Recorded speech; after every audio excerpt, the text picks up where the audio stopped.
I have something of a formal introduction to do, which might feel strange because we're more of an intimate group, but I guess I'll go ahead and do it just for us to get oriented. And because if anybody watches the video online, they might enjoy that.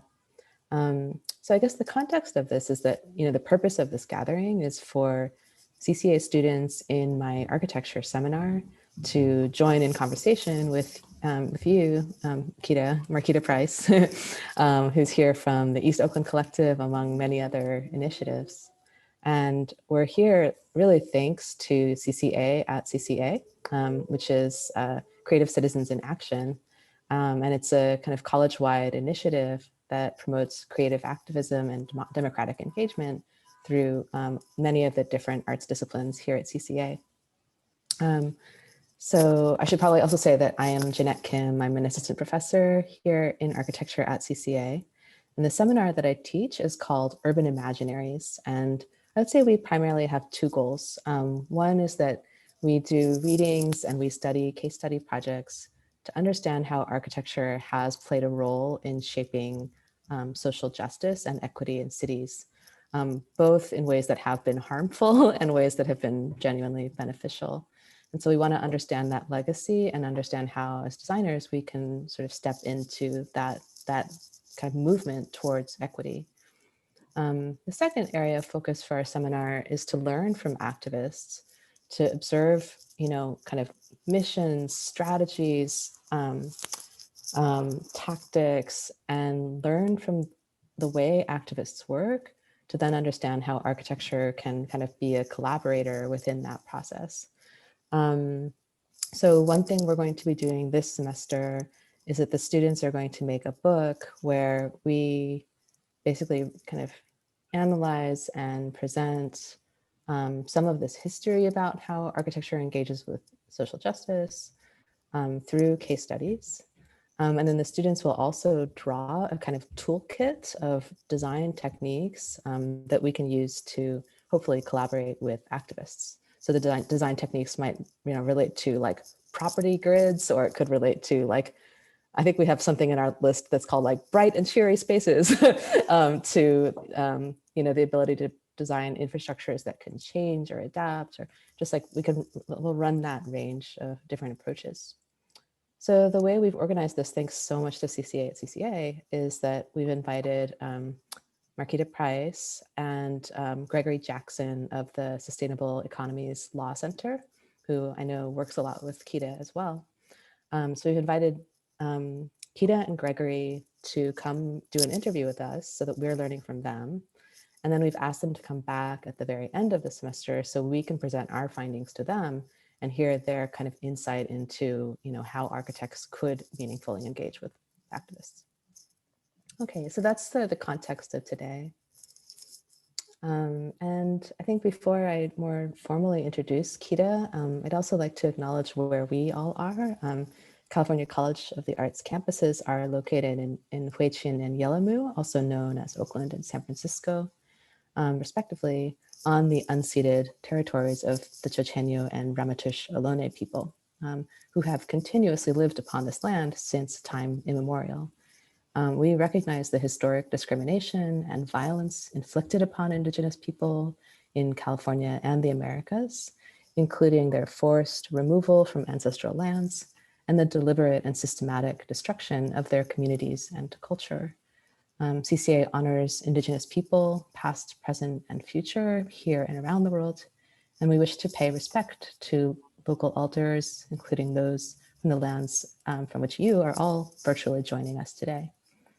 And if you're unsure about whose land you are currently residing upon, you can visit this website, nativeland.ca.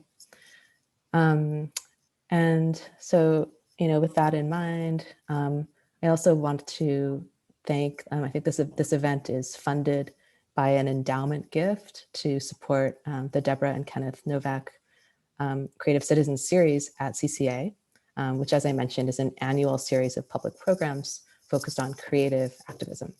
So we're really appreciative of that. So Marquita Price, known as a hood planner and hailing as a third generation East Oaklander, is currently Director of Urban and Regional Planning for the East Oakland Collective. Gaeda has also served as an intern in the Planning and Building Department of the City of Oakland, and also has a background in mathematics and I think chemistry at Merritt College. And I just have that absolute pleasure to work with Gaeda on the Resilient by Design Challenge a couple of years ago. And I've followed a little bit what EOC is doing since. And Gaeda, you're truly, I think for me, a model of what activism and what citizenship means. And I think, the way I see it is I think you're someone who is engaging with cities at all levels, whether it's from the creation of a really tangible, active social space that can happen right now to the really deep-seated reimagination of the institutions and the economies and the systems that shape cities. So I really appreciate the work you do, and it really means a lot to all of us that you're here. So with that, is there anything else you want to say to introduce yourself too? Oh, thank you. I just want to say I'm just as equally honored to work with you as well, and feel like, yes, you're one of the leading educators that really actually understand what needs to be done. But as somebody who decided to take the non-traditional route and self-proclaiming myself a planner through experience, I still respect and love academia, it just haven't fit with my life. The fact that, and what kind of steered me out of academia is the lack of educators that get it and connect they curriculum to real life. So that's why I enjoy coming back to your class all the time, and thank you for having me. That's cool. Let's get academia to be pushed in that direction. I think this is one step. That's awesome. So the way that this is formatted is that I really want to foreground the students' role in asking questions and directing the conversations wherever they want to go. And then I might just step in here and there, wherever. So I think we have some questions that we've written ourselves. So we're gonna meander our way through that, but it's also totally fine if we want to branch off in some unexpected direction. So if anyone wants to speak at any time, just go ahead and raise your hand or just unmute yourself, and let's just let this be pretty fluid. But let's start out with RJ, and he can get us started. Awesome, yeah. So I just kind of wanted to touch a little bit on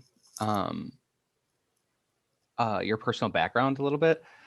Basically kind of how has your background, both your family's history in East Oakland and kind of your experiences studying chemistry and working in city government, kind of how those have shaped the way you focus your efforts as an activist. Yes, of course. Thank you. First and foremost, family is family first. Family is everything for me. I'm gonna actually take my background off right quick. Just again, so you see family, and then for you to really see my tattoos or whatnot.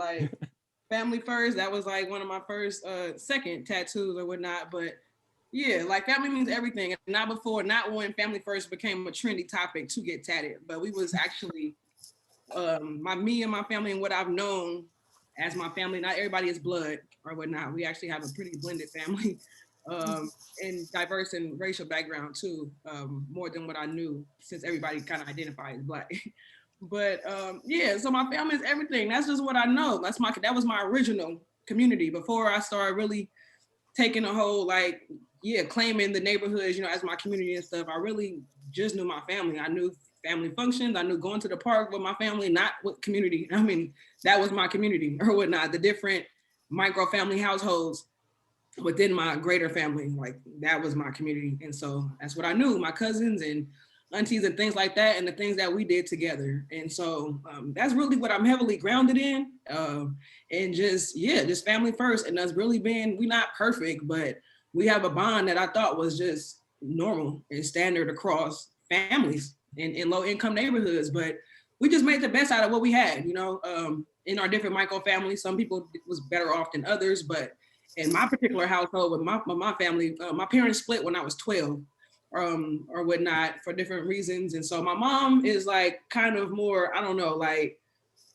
academia, government, works for AC Transit or whatnot. I don't know, kind of more by the book. And my dad is opposite, kind of more hood.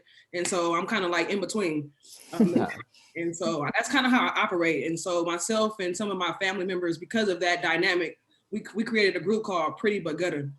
And that's kind of just the concept of, yeah, like, don't get it twisted. We from the hood, but I mean, but we have sense. Like, because of our family upbringing, we have common sense. We have a lot of stuff, again, that I thought was standard. And we have, like, we treat people with respect. Like, this is like, I thought everybody kind of had this. But then I started, as I got older, I realized that I'm actually kind of fortunate, again, that I was laced with these things. My great grandma is still around. I have a lot of grandparents actually that's still around. So for me, family is everything. And so, you know, yeah, and I've been actually enjoying getting them into my work more recently, because it was a period where I kind of got disconnected from my family because I got so deep into learning all of what's going on in the real life of capitalism and all kinds of things. But now I'm kind of reconnecting to bring them into, instead of living separate worlds, trying to bring them into an understanding, you know, planning, because we experience it and everything. So family is everything. And so that's family. But going into the intern and working for the city of Oakland, yeah, that's definitely shaped. That's really helped me shape becoming and getting to this position. It's probably what pretty much pushed me into this position. I actually interned with the city of Oakland. I was actually the intern of a business analyst, and she was the lead business analyst for the strategic planning department. And so even though I wasn't a planning intern, I pretty much worked with and helped the operations to help streamline the operations of the planners and the inspectors of the planning and building department. So I interface with all the planners, strategic and current, all the time. And so I had a goal to do that for a year and then become an actual strategic planning intern. This goal was well known by my supervisor, by the planning manager, everybody. So when the opportunity came for me to actually become a strategic planning intern, I applied. Long story short, I beat everybody out, even the academic degree having folks from Stanford and people who wanted to come and do this position.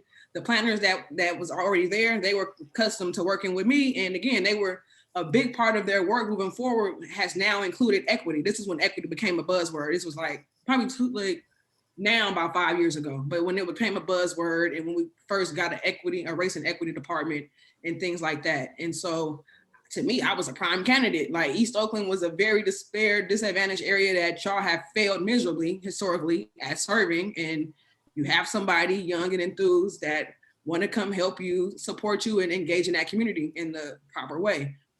Again, so long story short, because personally, I feel like yes, the culture of the city has a status quo and it's traditionally just white and sterile to me. And so me coming in, and again, I'm still professional, I'm still everything respectable to everybody, but I'm gonna keep it 100. I'm gonna keep it real. And I feel like that realness is the part that the city culture is not ready to, or don't know how to digest. So since they don't know how and wasn't ready to digest it at that time, I was just told that I wasn't the right fit for the department. Even though I beat out everybody and I was at the last step of becoming the intern, it was all up to one more person. And because that person witnessed me standing up for myself in a capacity that I chose integrity over the job.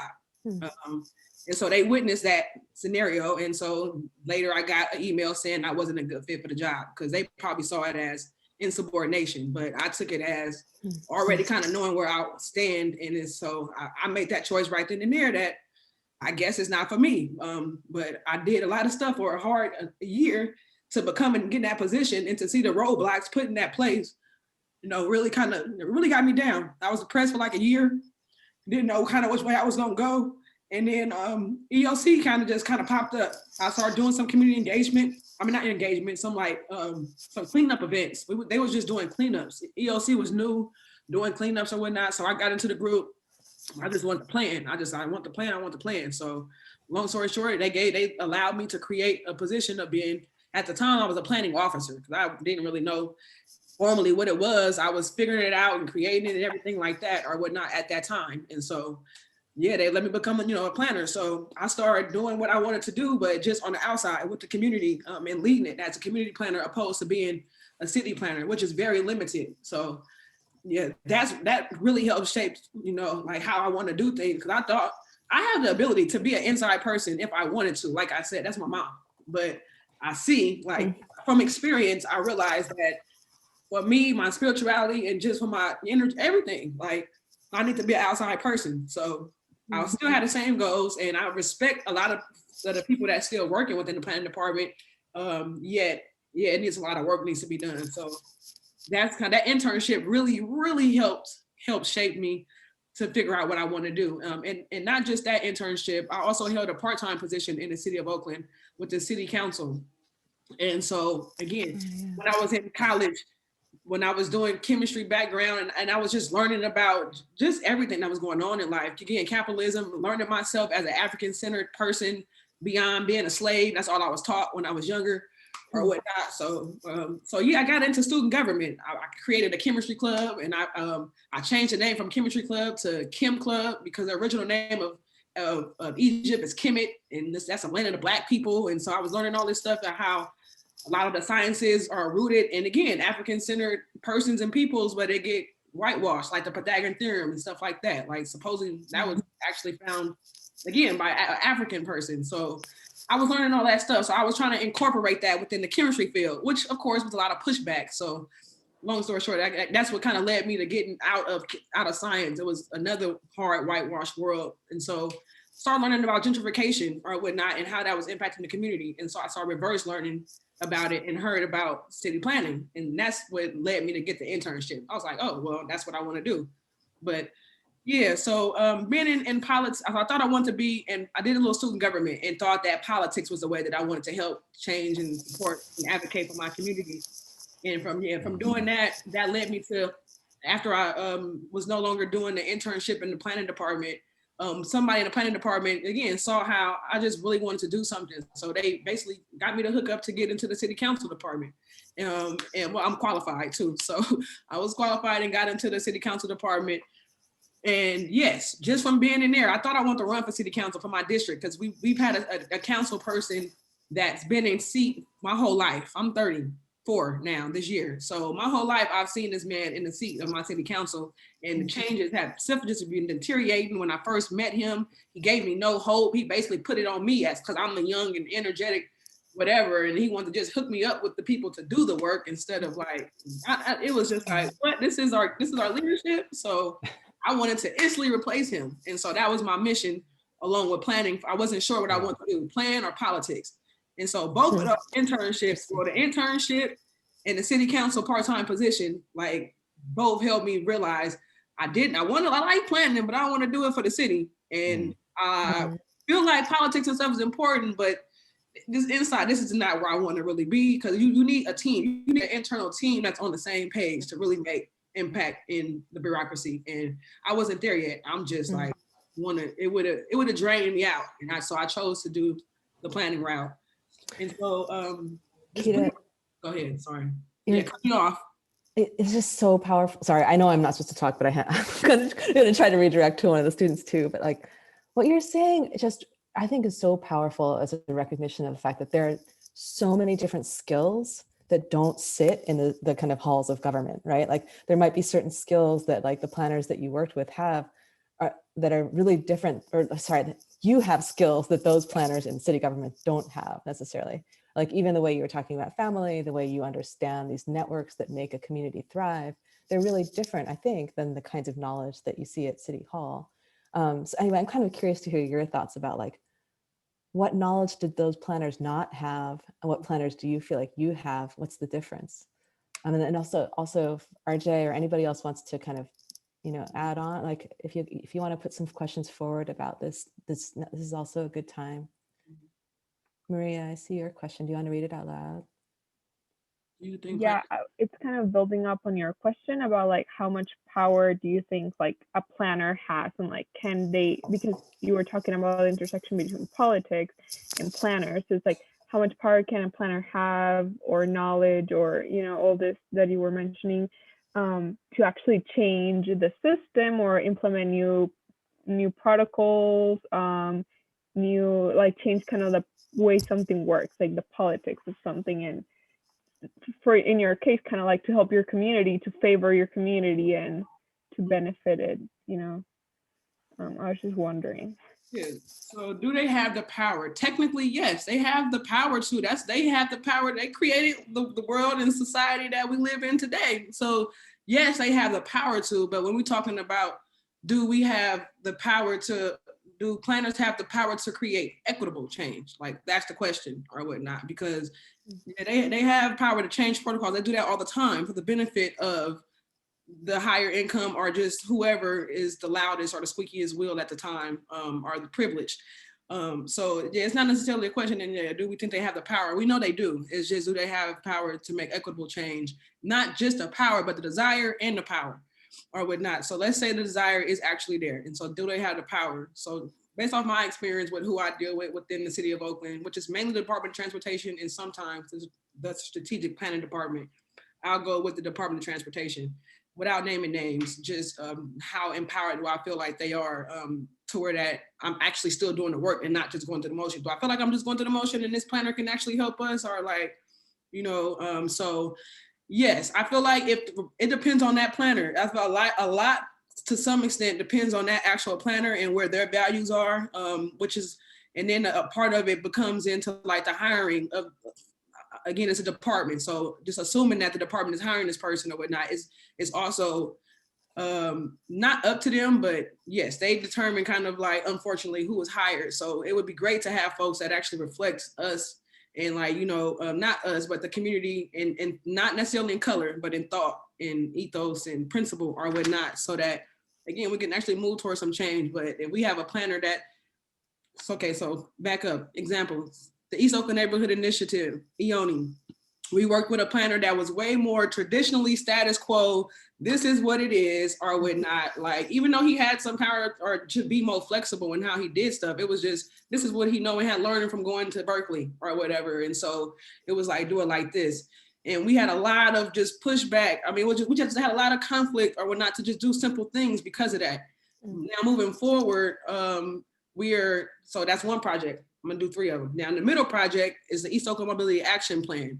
We started out with a great planner who just so happened to be Black and a woman who studied at Berkeley and other places, African American studies, and had studied some transportation and some other things. So she had a background and lived experience in Oakland and things or whatnot. So she was able to build that trust with us as a planner in the East Oakland community to actually get certain stuff done or whatnot. Yet she had trouble with the leadership, the white leadership of the Department of Transportation or whatnot. So she was empowered enough to make them look good, but like actual change, she's no longer here. They took her off of our project in the beginning. I'm not gonna go into that, but we're gonna start publicizing more stuff about that incident because it speaks to, again, the trouble, the issues with hiring and retention of BIPOC people in leadership at the city. And then the last example is now a project that we're about to start. We haven't started it yet, but the planner that we're working with, he again is I think Asian American, but again, it doesn't matter the background of racial, is that he gets it or whatnot. And so we are completely now managing this project, even though the city of Oakland was the lead on the grant application to secure the money. Like, we're in the seat of completely manage. I am actually in the seat of completely managing this zero emission. We're doing a feasibility study of a zero emission bus shuttle to basically get folks from in the hood, from the transit center down to this body of water behind me. Right now, there's no public accessible way to get here. So we're doing a feasibility study on that. And so the planner there, he understands it. He's heard all of everything I've said. These 2 other instances, he's heard those, he's witnessed them. So he now know he got to come a different way or whatnot. And that's his choice or whatnot. He made the choice to be more of an ally and supporter of community opposed to the system. So when we realize that planners have to worry about their own job. So you kind of have to go in knowing what you can afford to lose and what you can't, I guess. And again, I chose in my internship, my example, I felt like it wasn't worth it, but some folks really want to be on the inside. And so you have to already know what you're willing to give and not. I think your comments also point to a lot of questions that I know Gaeda had about like gentrification, some like resource questions and service questions. So Gaeda, can you bring that forward? Yeah. So just, I guess, to start off, like in your work with IONI and EOC in general, how does your urban planning work and community work establish like the redistribution of resources and services around like low income and vulnerable neighborhoods? And how does our work redistribute Resources and services. Oh yeah.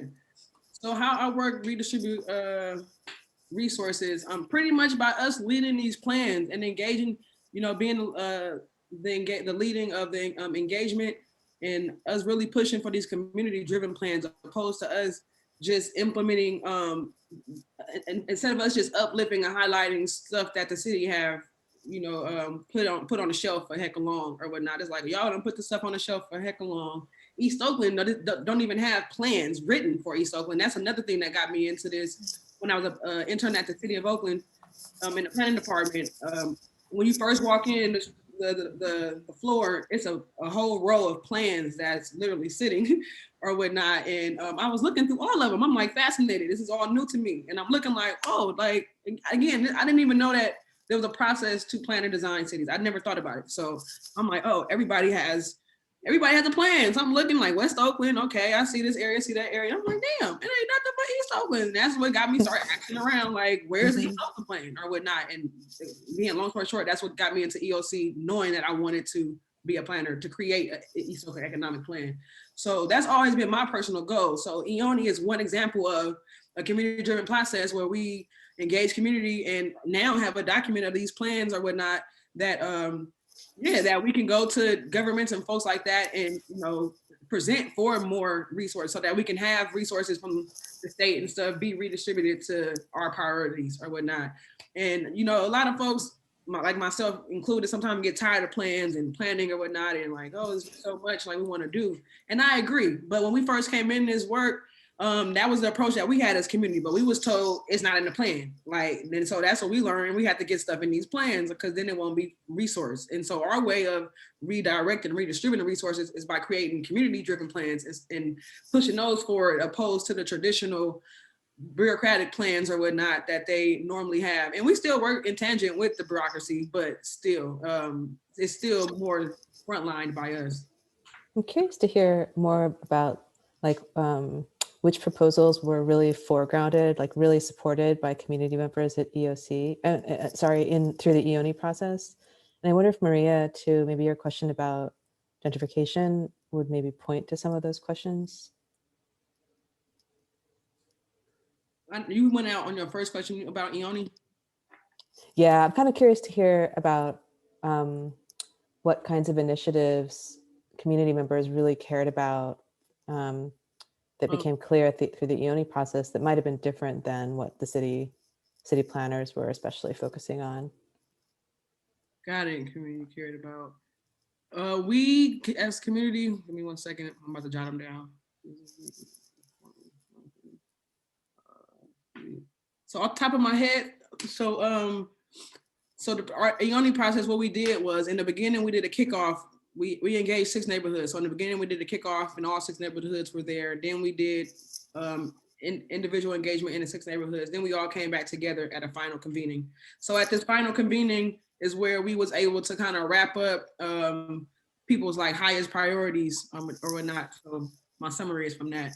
So yes, and then we had different boards that was around like, you know, parks and green infrastructure, and then like arts and culture, and then economy and things like that. So there's a priority in each of those areas. I may not remember top of my head, but I know for sure, just thinking about that day, the Black Culture Zone. So incubating a Black Culture Zone was one of the very starred highlights. So we had people go around and put dots and stars next to the different priorities or whatnot. And the Black Culture Zone was one of the highly starred next steps to help us, again, create some collective power in preserving Black people and culture in East Oakland. So that was definitely high on the list. And ever since, that final plan came out in 2019. And since then, the Black Culture Zone has established a CDC, a Community Development Corporation, and has been very active in doing other stuff that I might mention later in the community.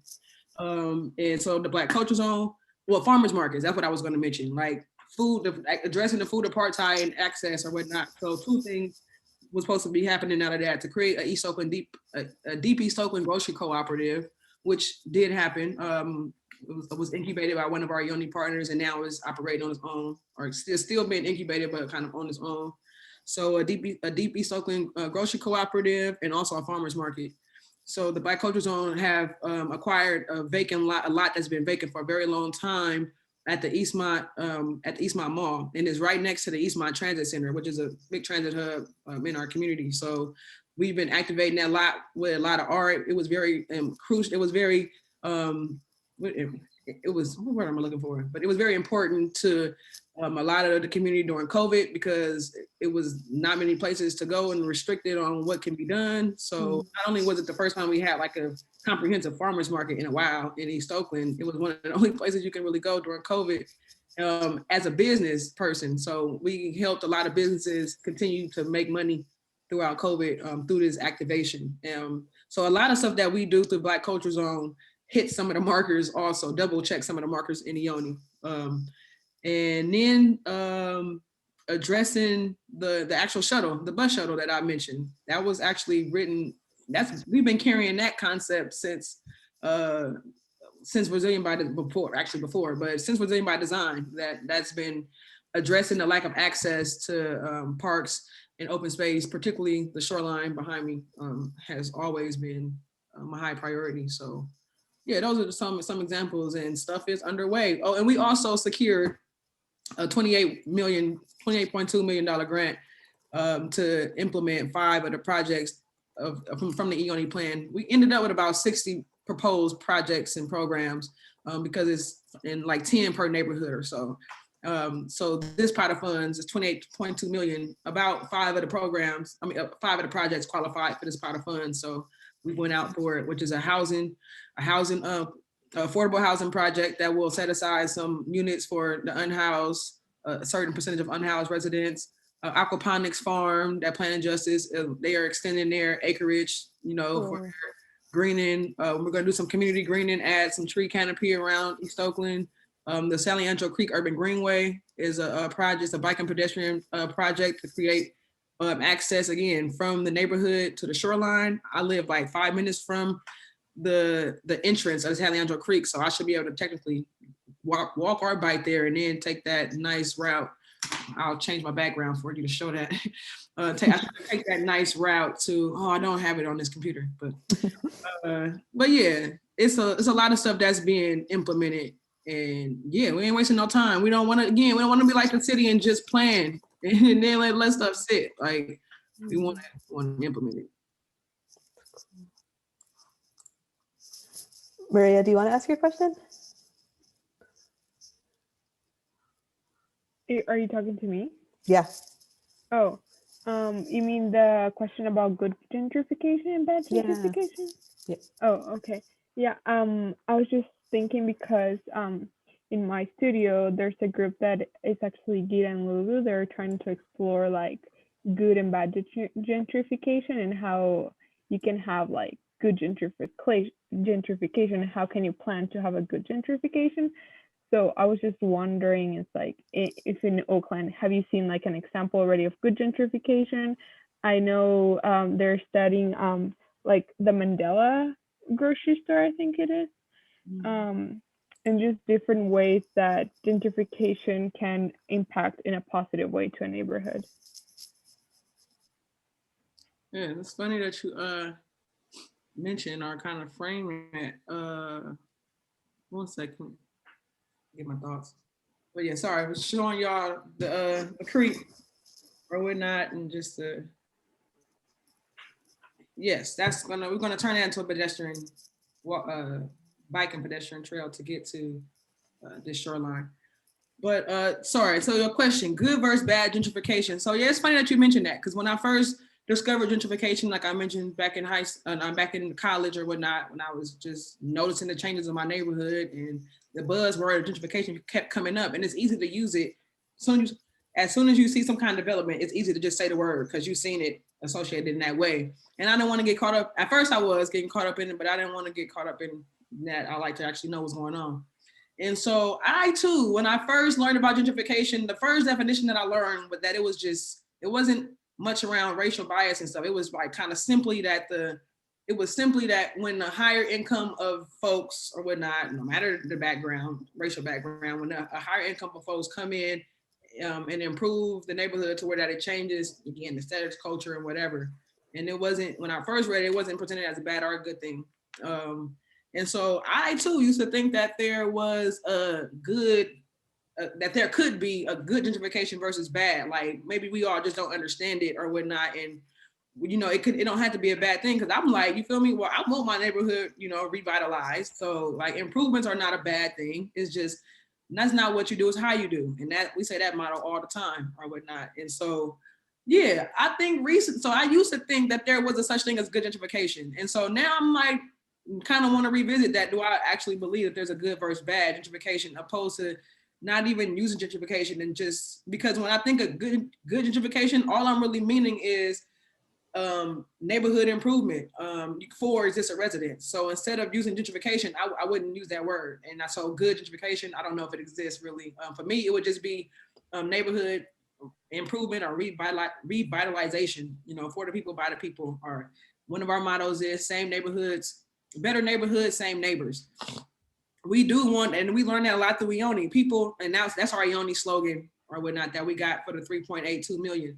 Cause we want better neighborhoods. Like, and people fear more trees and bike lanes and stuff because yes, it's a marker of gentrification. But at the same time, I've done engagement with enough kids that tells me they want to bike, they want to get out, they want to prioritize parks. So balancing that need and request from the different social groups within our community is also a thing too. Sorry, got a little off topic, but yes, good versus bad gentrification. I'm not sure if it's really a thing anymore. I would just relabel whatever someone would think good gentrification is. I would just relabel it just to stay away.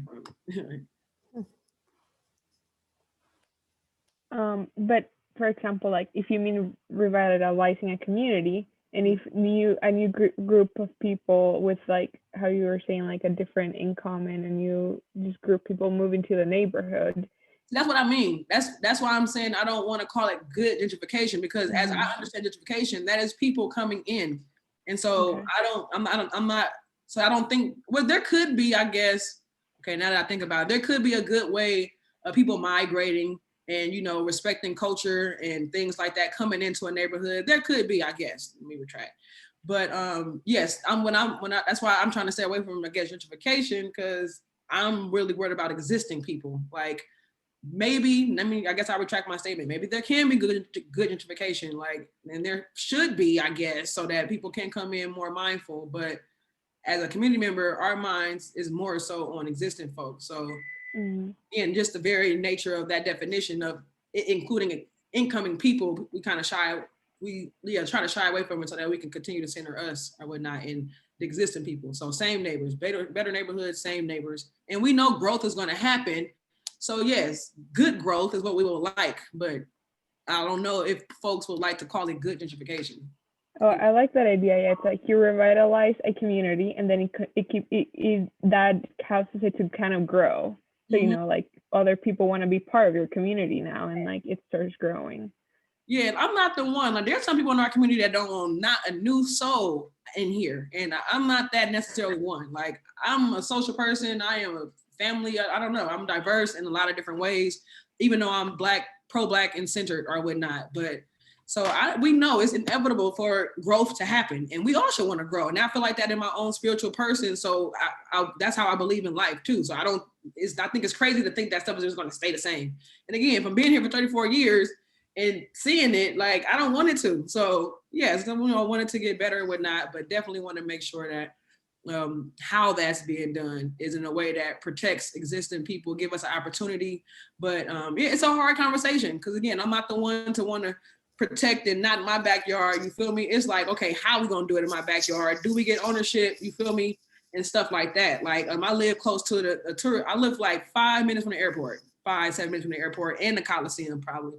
And so like my neighborhood is technically the first thing you see when you enter into Oakland. And the city and And people that have money invested in Oakland don't really like that because my neighborhood is not very aesthetically pleasing when you first come in. So they put a bunch of trees up and stuff to make it look okay until you get to your next destination or whatnot. So I live next to like a tourism district or whatnot. And so since my area is right next door to it and it's lacking, it's like, why not leverage the tourism of that area to help improve our neighborhoods? Like if we control those benefits and narrative and things like that, but some folks just don't even want to entertain that idea because we so traumatized on, we'll start there, but then it end up them just taking on just taking over the project. So again, trust building that's a real issue here, trust and everything. So even for us within our community, everybody don't just trust us because we're from the deep and because we Black or of color or whatnot.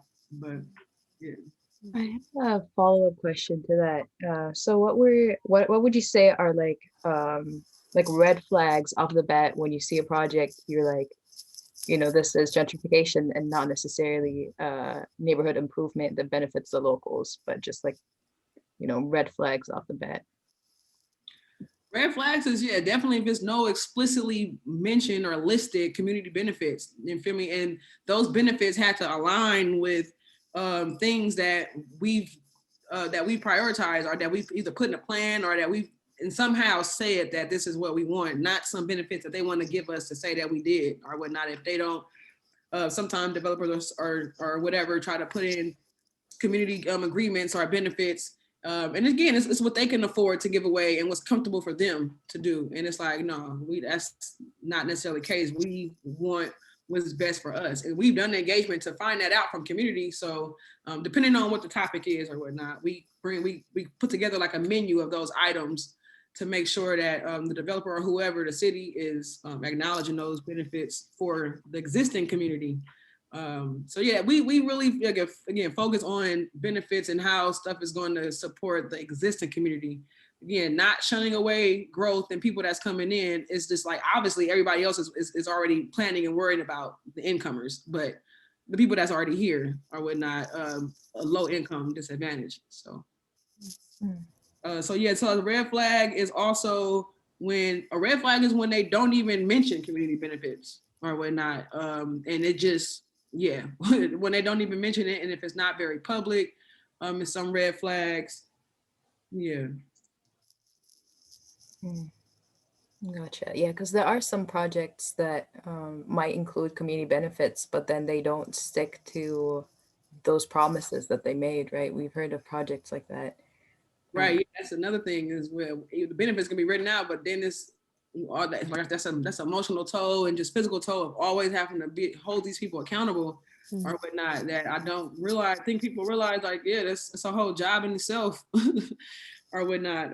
But it's right now. One big example is a Coliseum Stadium and like what's going to happen with that property.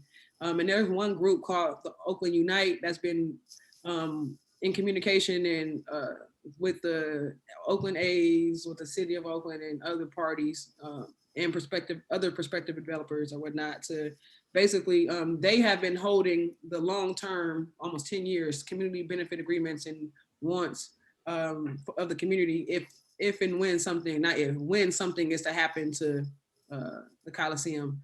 And the biggest thing in community agreement or benefit that we want is for the property to not be all sold. Right now, the Coliseum is jointly owned by the county and the city. And I think the county already sold their portion. So now it's just in the hands of the city. And throughout COVID, they was having a bunch of behind the scene meetings or whatever, and then virtual meetings with all of us there to talk about this. But it was happening during COVID and so fast. So honestly, I don't even remember what the last verdict is. But right now, it's a lot of rallies that's still going around around that property. It's like 3 prospective developers outside of the A's. They've done some presentations to our Ioni group and things like in our Black Culture Zone group. So folks are coming to our groups to understand what is our benefits and like what do we want. So when they do their proposals, that they can include them if it's in their ability to do so. Really interesting. I think we might want to soon turn to some of our questions that have more to do with like what is it like to be an activist, or like what are some practices of activism that Kita follows? But Lulu, before we do that, would you like to ask your question? Yeah, so my question is sort of about food justice. Mm-hmm. And we know there's a lot of low-income neighborhoods, or like neighborhoods predominantly people of color are experiencing like food desert issues, and are also targeted by fast food industries. And now there's a lot of ongoing projects that are addressing these issues with like urban farming. And I guess my question is, do you think that's a effective solution to address these issues, or there's better ways to kind of improve environment or food distribution? Mm-hmm. I think that urban farming is definitely one practice that we do use and believe to be effective, yet isn't going to do it all on its own. And me personally, I'm still learning on other additional and alternative ways to actually, address, food justice in addition to urban farming. I mentioned earlier having the Deep East Oakland grocery cooperative, so having alternative places to actually, get your food, and for the farms to actually be able to source their food somewhere.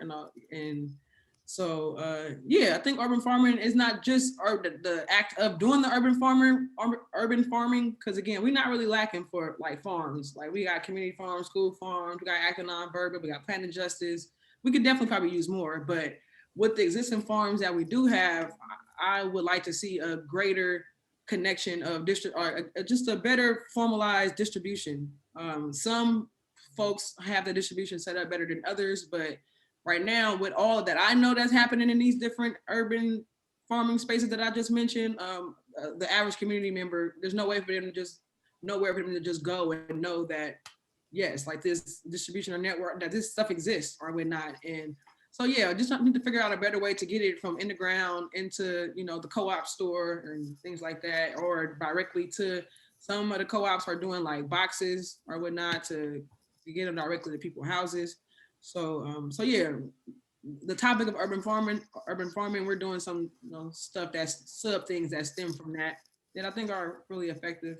And so that's primarily what I'm familiar with in terms of food justice is urban farming piece.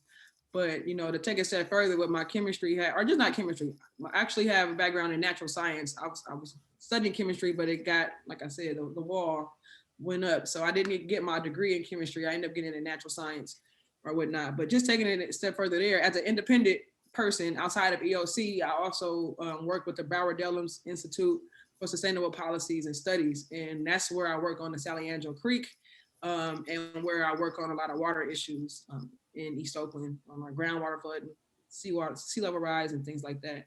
And so in that space is where my hat kind of go off around water, just when it comes to food, like how water or whatnot, like the access and supply of water and how that, contributes to a good and healthy food supply or whatnot. So, from that hat or whatnot, I start to think about that. We're doing some things to gear up some water projects to better understand our water systems, where it comes from, what's the quality, things like that. And if an event was to happen to where we was cut off by the main water system, like, what to do and how would that impact us being able to eat?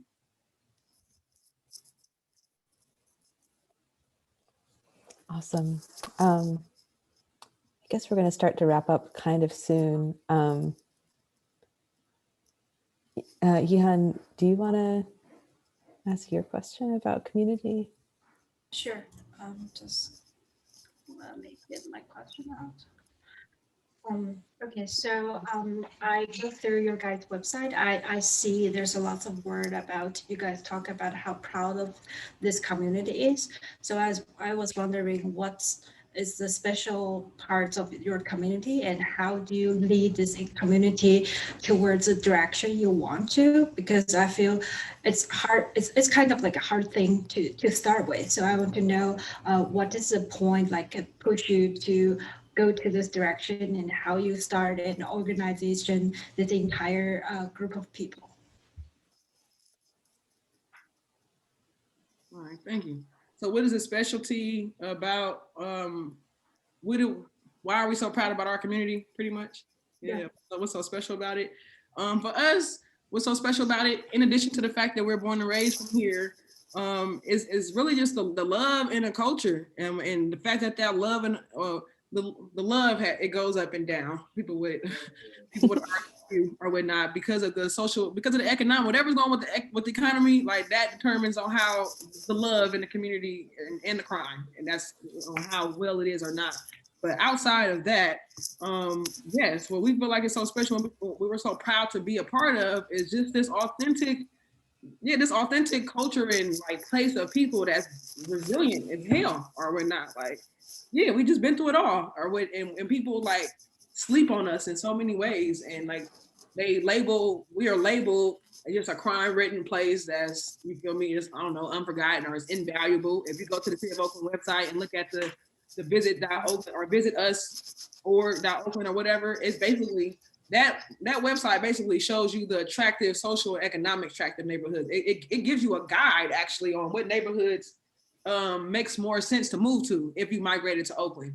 And so if you look at a map, Deep East Oakland not even on there. You see the zoo, you see the airport, you see the Coliseum, and those are in East Oakland. But again, those are economic drivers or whatnot, but you don't see nothing about the culture of the people in between those places. And no culture of those people is really would be putting on, that's really what people really love Oakland for or whatnot. Like that, under people like Oakland because it's edgy, because it's real, because it's culture of different things like that.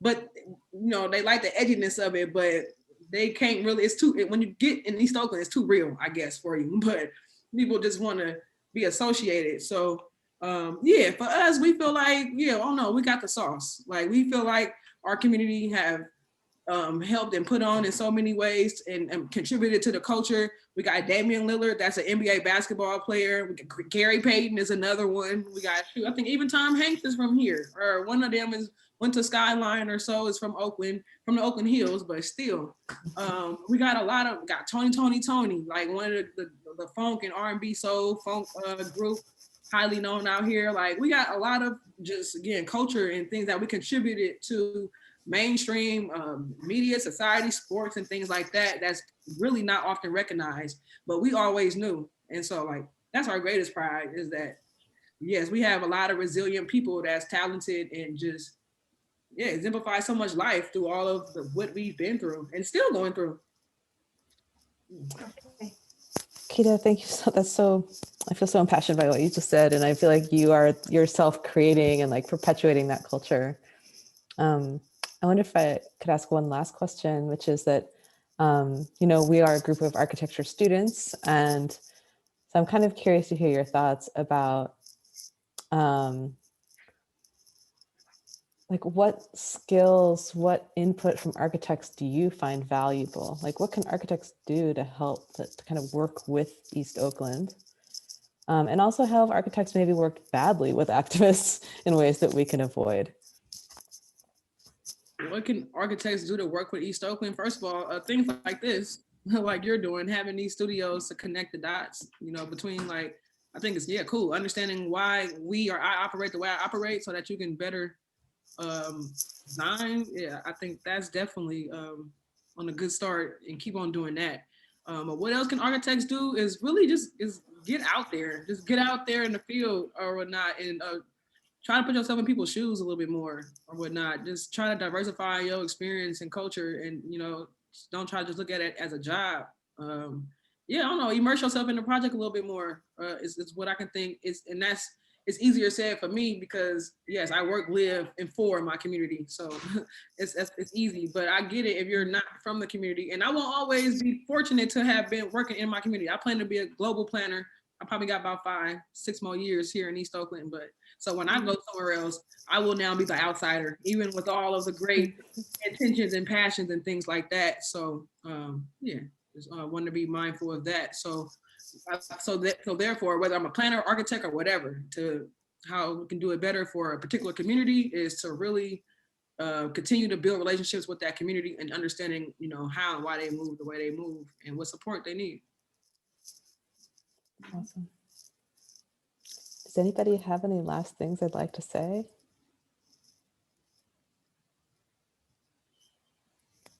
I have a quick question. Hi, I'm Jamie. I'm just, you have such vision and passion for where you're from, but I also really appreciate kind of the balance and pragmatism that I hear. And so I'm just wondering, like you've mentioned so many big issues as far as, you know, water and food access or access to, you know, public space, bike lanes, and all of this. I would love your perspective maybe on prioritization. Like if someone walked in and said, you know, I can give you $5 million, you know, to see through your plan, no strings attached, you know, like what would you prioritize, or what do you think is the most important, if you can kind of throw a little bit of practicality out the window? If I can throw practicality out the window, somebody gave me a bunch of money. We get that question all the time, and I evolve my answers. So I feel like the priority, even though it's not, we're trying to write the priority of healing more explicitly into plans. But if I really just got a pot of money, I would try to find creative ways of doing more healing exercises and practices with different social groups to get them to a place that we can actually really engage them, because we be engaging folks that's on half batteries, 3/4 batteries and things like that. So our real true priority, if we wasn't operating a plane while flying and being so like reactionary to the many stressors that's systematically placed on our community, then like we would prioritize healing. Since slavery, we have not been able to sit and just have a time and moment where we like, okay, people, you feel me, that's been in bondage or whatever the heck, you feel me? We're technically whatever's supposed to be free, even though Jim Crow and everything is not seeming to be, like, we're supposed to be free, but we're still struggling to like fit into the society and find our place and be, not even be accepted, just to live and be us. And so healing, all that to go back and say, like, if I was being really honest, scrap everything and get down to the healing so that we can actually get people to a place where they can engage and be their full selves. Thank you for that.